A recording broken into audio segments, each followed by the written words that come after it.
Hi, my name's Isaac, and this is a brand new 2021 Jeep Grand Cherokee L Limited, which is a little bit redundant that it's called the L Limited. But regardless, today I'm going to review this for you guys. Is this brand new Cherokee a revolution for the Jeep brand, or is it more of an evolution? Well, you know what they say, if it walks like a Jeep and talks like a Jeep, well then you should probably call the police, because normally Jeeps don't walk and talk.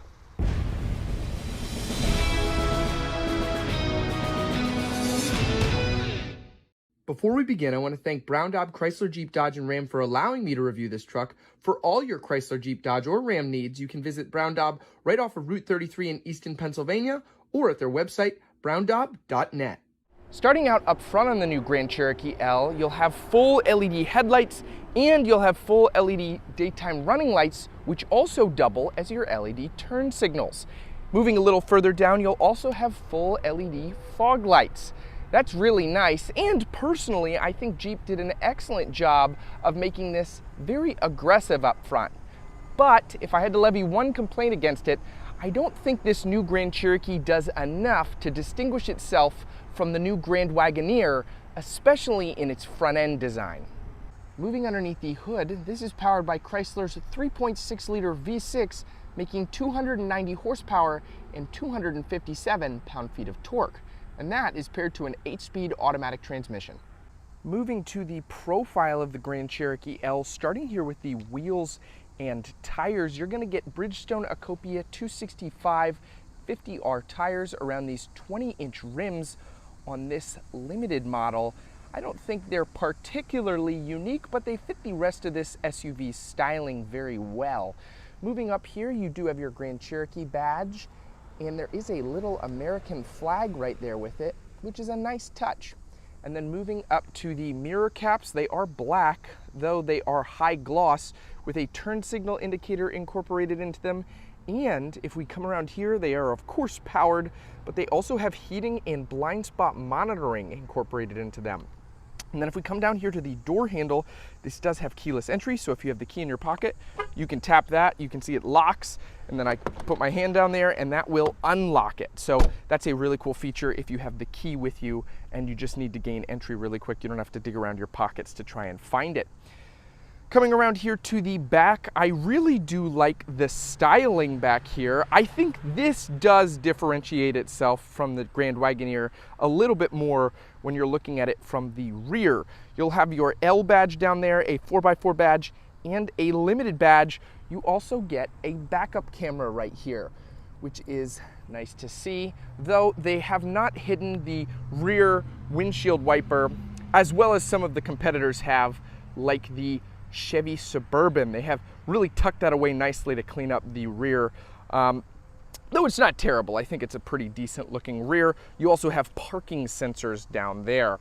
Now, taking our key out, I really do like this key. It's very bulky, and I think, come on, focus on the key. Hold on a second. Oh, I don't know if I'm gonna be able to do this. There we go. Whoop, focus on the key. Technical difficulties, hold on. There we go. So you'll have lock, unlock, remote start, and there is a power operated tailgate from this. As I was saying, I really like this key. It feels very weighty and like you've bought a very premium product. I think keys are really important nowadays, and they really knocked it out of the park with the design on this. Moving into the rear here, you'll have some speakers back here, little lights. You do have your button to lower the tailgate again if you'd like, some tie downs, and then if we open this up, you can see your spare tire set jack is in there, and then you have some storage. Now this one also does have a 12-volt DC outlet back here, and you can see that this does have third row seats. That's why this is called the L trim. It is a longer wheelbase by about 15 inches, so that more easily accommodates a third row. Now you can fold this third row down if you'd like. You can just pull that up and then push, and it's as simple as that. And you have a lot of cargo capacity back here with these seats folded down. Opening up the Grand Cherokee, it begins justifying its $53,000 price tag with this interior. Let's start with the door panel. You'll have this really nice rubbery, soft touch material for you to rest your arm on here. And then you can see this kind of faux wood trim along the door panel. And then these are the memory settings for your seats because they are powered, of course, and they have adjustable lumbar, etc. Moving down here, you'll have your standard mirror controls, your windows, and your lock and unlock. I absolutely love this interior color. The soft touch leather is really supple and lends to a very premium feeling interior overall, as you'll see here.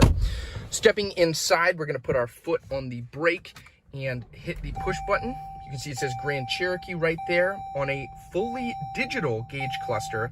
That's really neat to see.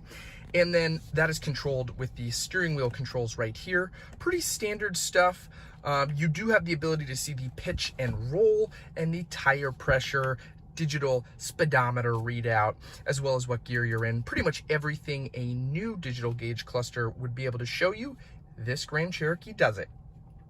On the steering wheel right here, it is leather wrapped with really premium white stitching to kind of match the rest of this interior. I really like it. It's very comfortable. And then you'll have your controls for the cruise control and some of these safety features over here. It does have paddle shifters on the back and the Stellantis Classic, or I guess the Fiat Chrysler Classic buttons for the channel changing and volume on the back of the steering wheel right here. And then down here on the other side, you're gonna get your lighting controls, your electronic parking brake, and your hood release latch. And then moving over to the screen, it is amazing. Clearly, they put a lot of work into this interior. You'll have these very nicely integrated climate vents up here, and then below that, you'll have your engine start stop button, your traction control off, this is your traction control off, this is your lane departure warning off, then your hazards and your parking sensors off button if you wanted to turn those off. Very nice that those are physical buttons. Always like to see that in a very premium high gloss. Moving to the screen officially here, it is super snappy, very quick on the draw, as all Stellantis, they just changed their name to Stellantis, vehicles are. The Uconnect system is fantastic. It's probably my favorite in the industry. I really love it. One way you can tell how quick an infotainment system is nowadays is how quick does the navigation work. And as you can see, zooming in and out here is it's as easy as your phone. I mean, sometimes we still, in the year 2021, get navigation systems that are like chugging when you're trying to zoom in. But this is as quick as any smartphone is, and it really reflects with the rest of the infotainment system as well. This, of course, has Apple CarPlay and Android Auto incorporated into it, in addition to its navigation and standard XM settings. Moving a little bit below that, you'll have physical buttons for your heated seats and heated steering wheel. I absolutely love to see that. I'm gonna turn that off because it's like 95 degrees outside right now, and I don't need to be even hotter. But you'll also have the rest of your climate controls right there. And then moving below, you'll have USB, USB-C, and auxiliary, as well as another 12 volt. And then you can close that up right there, and more high gloss premium textures right there. Right here, you have your different mode selection. Now that actually appears on your screen. So if I hit this button, you can go to snow mode, sand and mud. I don't really know why you'd want to go to sand and mud in your luxury premium SUV, but you can do it if you want in this. And then you can go to automatic and of course your sport mode. So it's really nice to have that ability to change modes in here, really living up to its Jeep heritage. And then this is the shifter. It is a dial, very similar to the Ram. So what you do is you put your foot on the brake and you can shift into different drive modes. So you do see that on the screen as well. You can see the drive up there, then neutral. And if I throw this into reverse, you'll see the parking sensors on this screen. And then on your main screen, you will see that there's a backup camera with a zoom functionality that is really zoomed in, but it does have that, and it's a pretty high quality backup camera at that. Some people may not like this shifter, but I think it's pretty quick to understand and get used to. Moving down here, you do have cup holders, and it looks like this has LED ring lighting around it, so that's always nice to see. And then this is a split center console, so you have 2 areas of storage.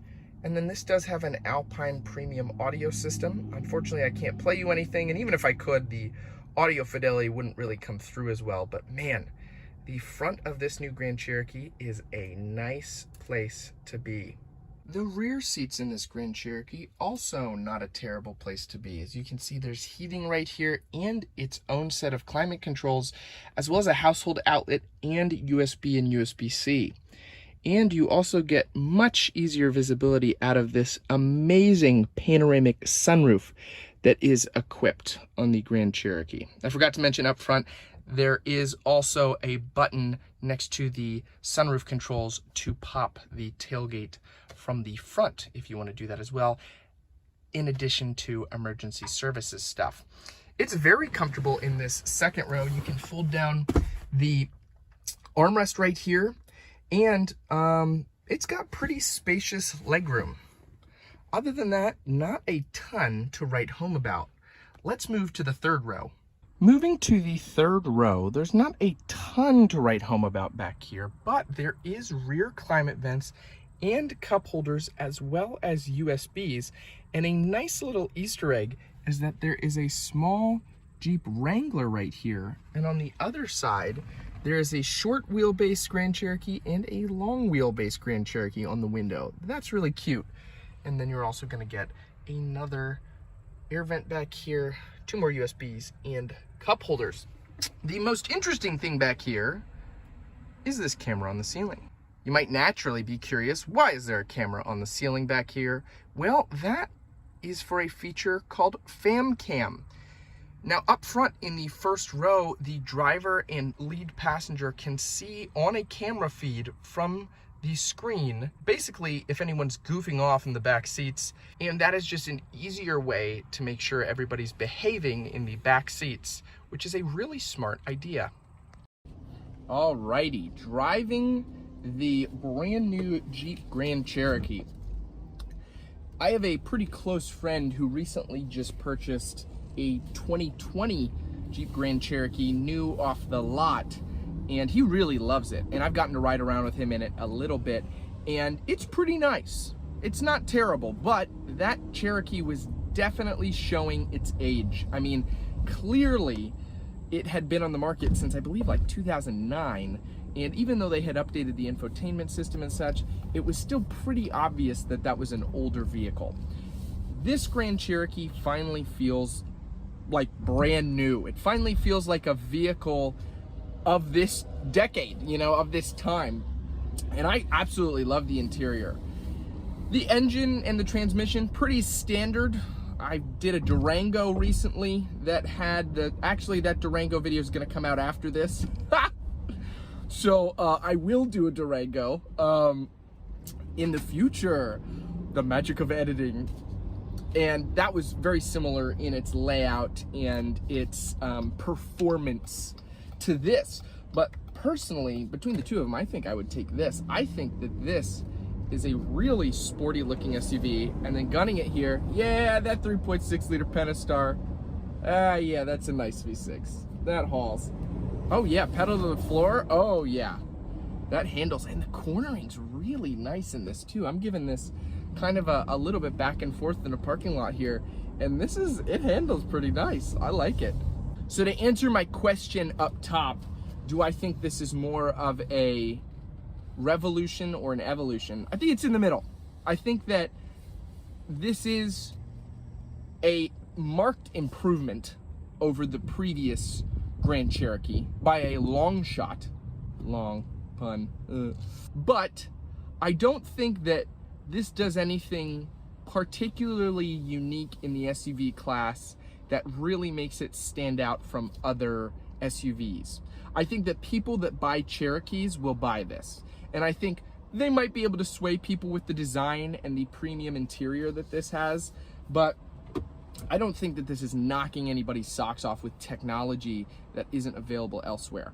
I'll tell you something that was revolutionary. When the Ram 1500 added that 12-inch infotainment screen, that was crazy. Were they copying Tesla? Yes, but that's not something that we had ever seen on a pickup truck before. And that comes from Stellantis. Stellantis created that. So it's not like they couldn't with something like this Grand Cherokee. I think that they're playing it safe with this Grand Cherokee. I think that they know their market, and they're like, let's play close, play close to the chest with our cards here. So not a bad SUV. I really think it's very luxurious and upscale, and I like a lot of the stuff about it, but I don't think it's super crazy and experimental in what it does, which isn't a bad thing. That is going to conclude my review of this Jeep Grand Cherokee. I really hope you guys enjoyed. If you did, you could leave a like and subscribe, because that would really help my channel out. And feel free to leave a comment in the comment section below. I'm always reading those. And I am a Christian. There is a bee on the back of my leg trying to sting me. And I am a Christian. And I like to take prayer requests, so you can leave those in the comment section as well. I love praying for you guys. Lastly, of course, a giant truck is going to come by as well. It's like, wow, this is how it goes. This is how it goes sometimes. You're trying to tell people about Jesus, and just, a Mack truck is carrying a cat excavator next to you, or plow, I guess that would be. Anyway, I like to do a weekly Bible verse. This week's Bible verse is James 1:2-4.